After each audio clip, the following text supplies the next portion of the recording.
नमस्कार। देश में आम चुनाव के मद्देनजर बढ़ रही राजनीतिक सरगर्मियों पर डीडी न्यूज के खास कार्यक्रम 24 की चुनौती में आपका स्वागत है। मैं हूं प्रखर श्रीवास्तव।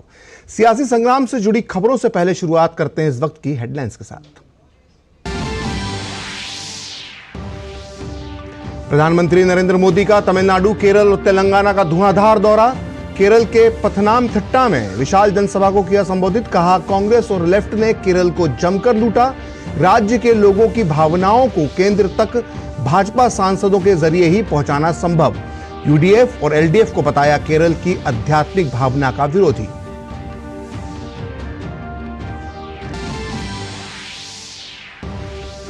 तमिलनाडु के कन्याकुमारी में जनसभा में विपक्ष पर जमकर बरसे प्रधानमंत्री। कहा, तमिलनाडु की धरती पर बड़े परिवर्तन की आहट। भाजपा का इस बार प्रदर्शन तोड़ेगा डीएमके और कांग्रेस गठबंधन का घमंड।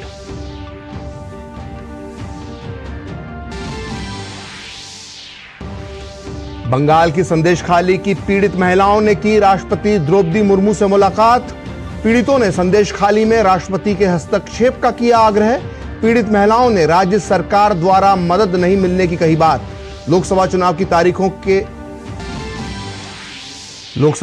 तारीखों के ऐलान कल। चुनाव आयोग कल 3 बजे प्रेस कॉन्फ्रेंस में देगा विस्तार से जानकारी। ईसीआई ने आधिकारिक जानकारी सोशल मीडिया प्लेटफॉर्म पर भी की साझा।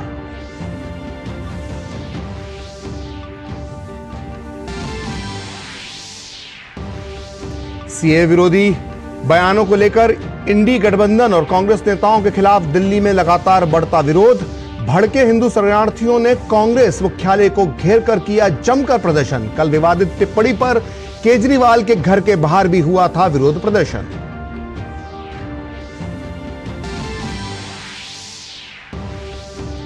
सीए पर अमेरिका के बयान पर विदेश मंत्रालय का कड़ा रुख। कहा, सीए भारत का आंतरिक मामला, इस पर अमेरिका का बयान गलत और अनुचित।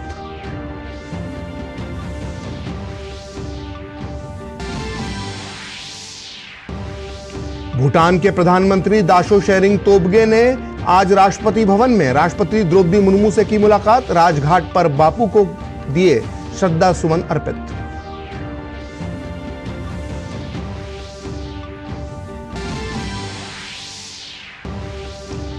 फरवरी महीने में देश से होने वाले कुल निर्यात में अभूतपूर्व वृद्धि दर्ज। चालू वित्त वर्ष के पहले 11 महीने में निर्यात के स्तर ने रचा इतिहास। देश का व्यापार घाटा भी घटा 38%।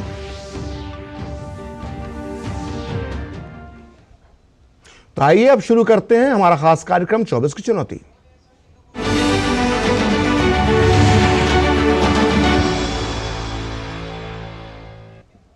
तो कल चुनाव आयोग लोकसभा चुनाव की तारीखों का ऐलान करेगा। कल शाम 3 बजे प्रेस कॉन्फ्रेंस के जरिए आयोग चुनाव कार्यक्रम की सारी जानकारी दे देगा। इसके लिए चुनाव आयोग के आधिकारिक सोशल मीडिया प्लेटफॉर्म पर भी प्रेस वार्ता का यानी प्रेस कॉन्फ्रेंस का सीधा प्रसारण भी किया जाएगा। 2024 के आम चुनाव के साथ साथ कुछ राज्य विधानसभाओं के लिए भी चुनाव आयोग ने कार्यक्रम की घोषणा करने की जानकारी दी है। अपने आधिकारिक सोशल मीडिया प्लेटफॉर्म एक्स के जरिए चुनाव आयोग ने यह जानकारी भी दी है और यह बता दिया है कि बीते दिनों ही नए चुनाव आयुक्त, हम आपको बता दें कि बीते दिनों ही नए चुनाव आयुक्त सुखबीर सिंह संधू और ज्ञानेश कुमार ने अपना पदभार संभाल लिया और पदभार संभालते ही एक बड़ी जिम्मेदारी उनका इंतजार कर रही है।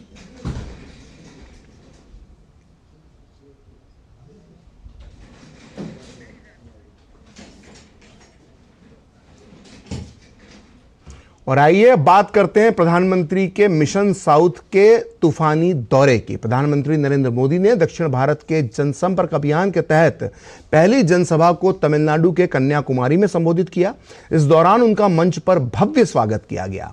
पीएम ने राज्य के सत्तारूढ़ डीएमके और कांग्रेस पर भ्रष्टाचार में शामिल होने का आरोप लगाया। उन्होंने कहा कि केंद्र की भाजपा सरकार ने जहां देश को डिजिटल इंडिया जैसी उपलब्धि दी, वहीं डीएमके कांग्रेस ने 2G घोटाला किया।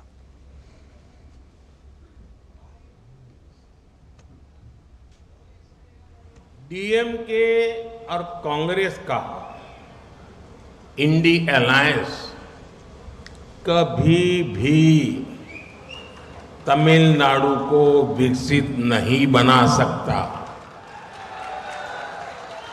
इन लोगों की हिस्ट्री घोटालों की है। इन लोगों की राजनीति का आधार लोगों को लूटने के लिए सत्ता में आना है। एक तरफ बीजेपी की कल्याणकारी स्कीम होती है, दूसरी तरफ इनके करोड़ों के स्कैम होते हैं। हमने ऑप्टिकल फाइबर और 5G दिया, हमारे नाम पर डिजिटल इंडिया स्कीम है, इंडी अलायंस के नाम पर लाखों करोड़ रुपए का 2G का स्कैम है। तमिलनाडु के कन्याकुमारी के बाद प्रधानमंत्री नरेंद्र मोदी ने केरल के पथनामथिट्टा में एक जनसभा को संबोधित किया। जनसभा के दौरान उमड़े जनसैलाब को देखकर प्रधानमंत्री ने कहा कि यहां का माहौल बता रहा है कि इस बार केरल में कमल खिलने जा रहा है, इसलिए केरल के लोग कह रहे हैं कि अब की बार 400 के पार। प्रधानमंत्री ने केरल सरकार को घेरते हुए कहा कि प्रदेश में भ्रष्ट और नाकाबिल सरकार होने का बहुत बड़ा नुकसान केरल के सभी लोगों को उठाना पड़ रहा है।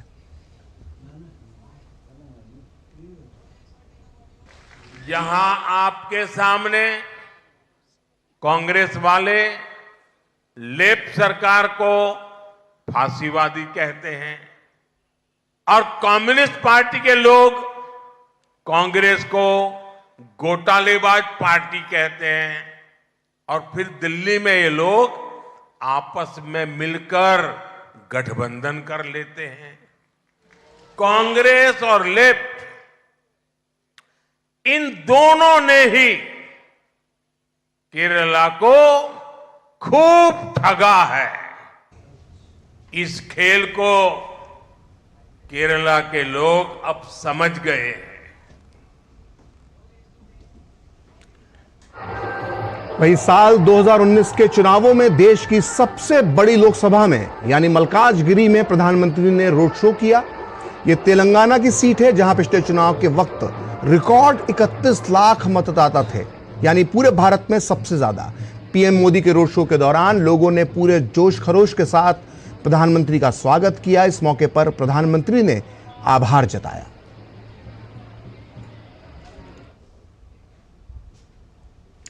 तो फिलहाल वक्त है एक ब्रेक का। ब्रेक के बाद भी 24 की चुनौती जारी रहेगा।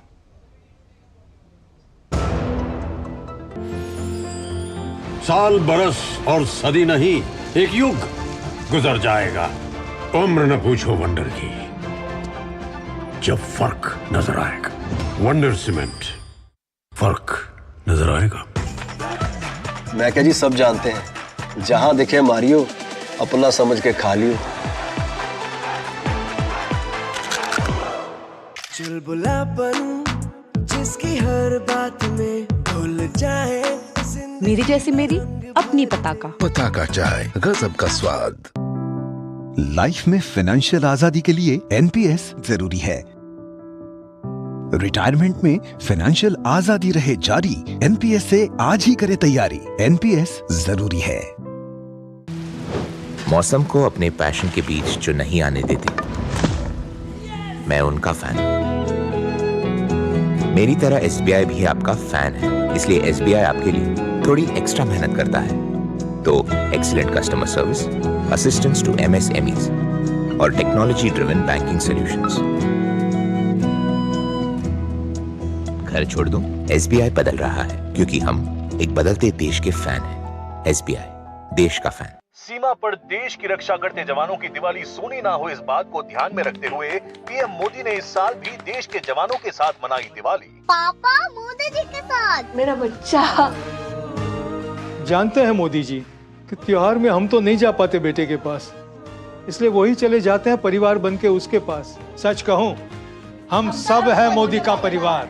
मेरा भारत, मेरा परिवार।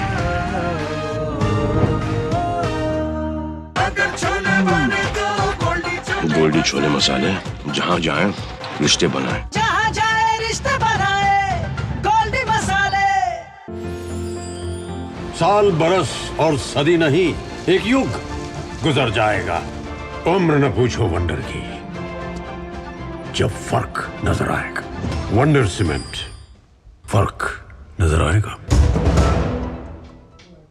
तो ब्रेक के बाद एक बार फिर आपका स्वागत है 24 की चुनौती में। और प्रधानमंत्री नरेंद्र मोदी जो है वो दक्षिण भारत का तूफानी दौरा कर रहे हैं और पीएम मोदी ने बीजेपी के 370 और एनडीए के लिए 400 सीटों को पार करने का नारा दिया है। और अगर बीजेपी को यह करके दिखाना है तो दक्षिण भारत में चुनावी सफलता बहुत बहुत जरूरी है।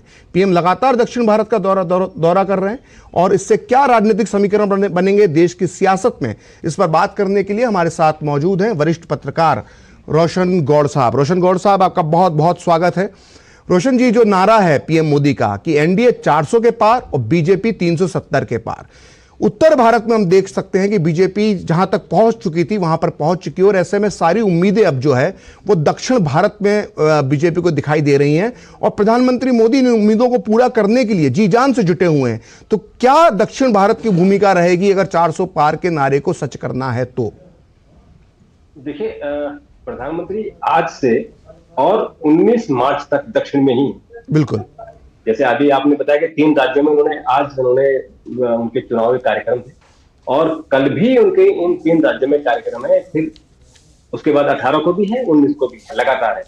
और पिछले अगर आप 4 महीने का उनका कार्यक्रम देखें तो उन्होंने इन जो दक्षिण के राज्य हैं, तेलंगाना है, आंध्रा है, तमिलनाडु है और केरल है, कई बार उन्होंने वहां यात्रा की है और उसका सिर्फ एक ही मकसद है कि कैसे वहां भाजपा का जनाधार बढ़ाया जाए और भाजपा की जो सीटें हैं, क्योंकि जो नॉर्थ इंडिया है, जो उत्तर भारत है, वहां बीजेपी का ऐसा लगता है कि सैचुरेशन पॉइंट है। अगर हम उत्तर प्रदेश की बात करें तो उत्तर प्रदेश में की संभावना है, लेकिन बाकी जगह पूरी के पूरे सीटें हैं। जैसे हरियाणा में सभी 10 सीटें बीजेपी के पास है, उत्तराखंड में सभी 5 सीटें बीजेपी के पास है और ऐसे ही राजस्थान में सभी सीटें, राजस्थान में, गुजरात में, मध्य प्रदेश में करीब हाँ, तो ले देकर अब बीजेपी के पास जो संभावना है वो है तेलंगाना का और कर्नाटका। तो कर्नाटक में तो हमने देखा कि बीजेपी को 25 सीटें तक मिलती है, बिल्कुल। और लेकिन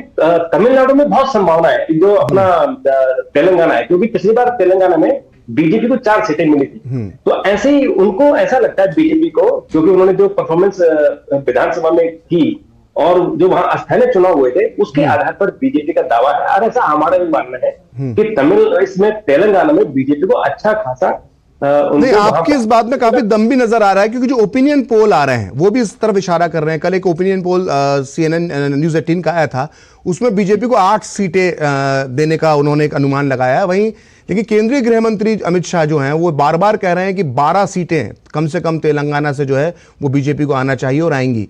तो क्या लगता है कि तेलंगाना जो है एक बहुत अच्छी खबर बीजेपी के लिए दे सकता है? बिल्कुल दे सकता है, इसीलिए बीजेपी ने अपना फोकस तेलंगाना में किया है। देखिए, तेलंगाना की जो बीआरएस पार्टी है, अभी आपने देखा कि बीआरएस पार्टी सत्ता से चली गई, तो बीआरएस से बहुत सारे नेता हैं जो बीजेपी में आए हैं और बीजेपी ने उनमें से 3 नेताओं को अभी लोकसभा के टिकट भी दिए हैं। तो वहां जो इशू था कि के चंद्रशेखर राव के राज में बड़ा भ्रष्टाचार हुआ है और अभी की जो ताजी खबर है कि उनकी बेटी कविता को ईडी ने हिरासत में लिया है थोड़ी देर पहले। तो ये पूरा जो घटनाक्रम है वो उसी तरफ इशारा जाता है कि बीआरएस का कहीं ना कहीं जो घोटाले में या भ्रष्टाचार के जो उस पर आरोप रखते वो कहीं ना कहीं कुछ ना कुछ उसमें दम है। तो उसका जो उसका असर होगा इस चुनाव पर जरूर होगा। तो जो बीजेपी ने बीआरएस के नेताओं को अपने साथ लिया है और प्रधानमंत्री मोदी वहां लगातार रैलियां कर रहे हैं, लगातार लोगों के बीच जा रहे हैं, तो निश्चित तौर पर जो भी रिपोर्ट में जैसे आपने कहा कि 8 सीटें मिलने की संभावना है, ऐसे हमारा भी अनुमान है कि ये सीटें 10 तक हो सकती हैं, 10 से 12 के बीच में रहेंगी। इसलिए हम जो फोकस कर रहे हैं कि तेलंगाना में बीजेपी को अच्छी सीटें मिलने वाली ठीक है। अगर हम तेलंगाना से बाहर निकले रोशन जी और हम बात करें तमिलनाडु की, तो तमिलनाडु में आज पीएम मोदी का जबरदस्त भाषण था। इस भाषण में उन्होंने उनका जो केंद्र बिंदु था भाषण का, उसमें उन्होंने राम मंदिर का जिक्र किया। उन्होंने कहा कि जब राम मंदिर की प्राण प्रतिष्ठा हो रही थी तो मैं तमिलनाडु दक्षिण भारत के मंदिरों के दर्शन कर रहा था, लेकिन डीएमके सरकार और इंडिया अलायंस ने इसका बहिष्कार किया, यहां तक कि इसके लाइव टेलीकास्ट पर भी रोक लगाई। इसके अलावा उन्होंने सेंगोल का जिक्र किया। इसके अलावा उन्होंने जलीकट्टू का जिक्र किया कि जलीकट्टू पर जो प्रतिबंध लगाया जा रहा था तो बीजेपी ने इसको हटाने में मदद करी। तो इस तरह की जो बात उन्होंने की है इसका कितना असर देखने को मिलेगा, क्योंकि डीएमके के नेता अक्सर सनातन और राम के खिलाफ जो है वो बयानबाजी करते रहे हैं। बिल्कुल, देखिए तमिलनाडु में जिस समय राम मंदिर का प्राण प्रतिष्ठा हो रही थी, उसमें प्रधानमंत्री ने तमिलनाडु के उन स्थानों की यात्रा की जहां जहां राम जी के कदम पड़े थे, उसमें चाहे धनुषकोडी हो, रामेश्वरम हो। तो यहाँ मकसद यही था कि एक तो जो तमिलनाडु के लोग हैं उनको जोड़ा जाए, अपने से जोड़ा जाए, राम से जोड़ा जाए, और जो डीएमके के नेता हैं, सीएम है स्टालिन है और उनके जो बेटे हैं, ये दोनों लगातार सनातन के खिलाफ बयानबाजी कर रहे थे। और जो उनके नेता हैं ए राजा ने तो बहुत और भी उन्होंने कुछ बातें भी कही। तो इसलिए इसका असर चूंकि तमिलनाडु के लोग धर्म को मानने वाले लोग हैं, तो इसका असर जरूर होने वाला है। ऊपर से इस बार बीजेपी ने क्या किया है कि एक तो मैं जो सेंगोल की बात आपने पहले उसे कह दूं कि सेंगोल को जो नई संसद भवन बना है, उसमें सेंगोल की स्थापना करने से भी लोग जो तमिलनाडु के लोग हैं उन्होंने अपने आप को कनेक्ट किया कि कितना सम्मान उनको दिया गया है। ठीक है। और जो बनारस में जो तमिल संगमम, हाँ, वो बहुत अच्छी पहल है। मतलब जब विपक्ष जो है वो उत्तर और दक्षिण को बांटने की बात कर रहा है, तब पीएम मोदी जो है वो उत्तर दक्षिण जो एक था हमेशा से, उसकी एकता की बात कर रहे हैं। आप हमारे साथ बने रहिए, कुछ और खबरों पर भी हम आपसे चर्चा करेंगे। और खबरों के सिलसिलों को अगर हम आगे बढ़ाएं तो केंद्रीय गृह और सहकारिता मंत्री अमित शाह ने आज गुजरात के अहमदाबाद में चुनाव प्रचार का शुभारंभ किया। एक जनसभा को संबोधित करते हुए अमित शाह ने कहा कि 10 सालों में नरेंद्र मोदी के नेतृत्व में देश ने नए कीर्तिमान स्थापित किए हैं। महिलाओं के सशक्तिकरण के लिए विशेष रूप से कार्य किया गया है। लोकसभा और विधानसभा में 33% आरक्षण इसमें प्रमुख है। आतंकवाद पर केंद्रीय गृह मंत्री अमित शाह ने कहा कि भारत अब घर में घुसकर दुश्मन को मारता है। નરેન્દ્રભાઈના શાસનમાં 10 વર્ષની અંદર નરેન્દ્રભાઈએ દેશને સમૃદ્ધ કરવાનું કામ, નરેન્દ્રભાઈએ દેશની માતાઓ બહેનોને 33% રિઝર્વેશન આપી લોકસભા અને વિધાનસભામાં જવાનો રસ્તો પ્રશસ્ત, નરેન્દ્રભાઈએ ડિજિટલ ક્રાંતિ અને મેક ઇન ઇન્ડિયાથી દેશના યુવાઓને વિશ્વના યુવાનોની સામે ઉભા રહેવાનો એક મંચ આપ્યો। નરેન્દ્રભાઈએ દેશની વિદેશ નીતિથી દેશની કૂટનીતિનો પરચમ ધ્વજ સમગ્ર વિશ્વમાં સૌથી ઊંચે સુધી લહેરાવવાનું કામ નરેન્દ્રભાઈ। गृह मंत्री गुजरात में थे तो रक्षा मंत्री राजनाथ सिंह आज झारखंड के एक दिवसीय दौरे पर रांची पहुंचे। रांची में वे भाजपा के प्रदेश स्तरीय वरिष्ठ नेताओं के साथ लोकसभा से जुड़े क्लस्टर बैठक में शामिल हुए। इस बैठक में रांची, खूंटी एवं लोहरदगा लोकसभा विधानसभा कोर कमेटी और लोकसभा प्रबंधन समिति से जुड़े कार्यकर्ता भी शामिल हुए। इस बैठक में कार्यकर्ता सम्मेलन को संबोधित करते हुए रक्षा मंत्री ने केंद्रीय नेतृत्व के माध्यम से किए गए झारखंड में जनहित के कार्यों के बारे में बताया और साथ ही कार्यकर्ताओं को लोकसभा चुनाव को लेकर जन जन तक पहुंचाने के लिए उत्साहित भी किया। वर्तमान जो सरकार है उसकी अराजकता और भ्रष्टाचार से लोग त्रस्त हैं और ये मोदी जी ने ताकत लगाकर दी झारखंड का कुछ विकास न किया होता। और यह बात कुछ मैं तथ्यों के आधार पर कह रहा हूं। जैसे आपने देखा होगा कि भी हाल में ही आए थे 37,000 करोड़ का लोकार्पण और शिलान्यास किया, उसके पहले भी आए थे। ऐसे ही हजारों करोड़ रुपए का योजनाओं का उन्होंने लोकार्पण और शिलान्यास किया था। लेकिन यदि यहाँ भी हमारी सरकार प्रदेश में भी बन जाए तो डबल इंजन की सरकार मैं समझता हूं कि झारखंड की पूरी गरीबी को समाप्त करेगी।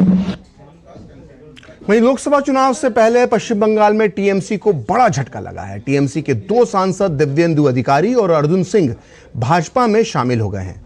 दिल्ली स्थित भाजपा मुख्यालय में दोनों टीएमसी सांसद भाजपा नेता अमित मालवीय की उपस्थिति में पार्टी में शामिल हुए। अर्जुन सिंह पश्चिम बंगाल की बैरकपुर लोकसभा सीट के सांसद हैं। वहीं भाजपा नेता शुभेंदु अधिकारी के भाई दिव्येंदु अधिकारी तमलुक लोकसभा सीट से टीएमसी के सांसद हैं।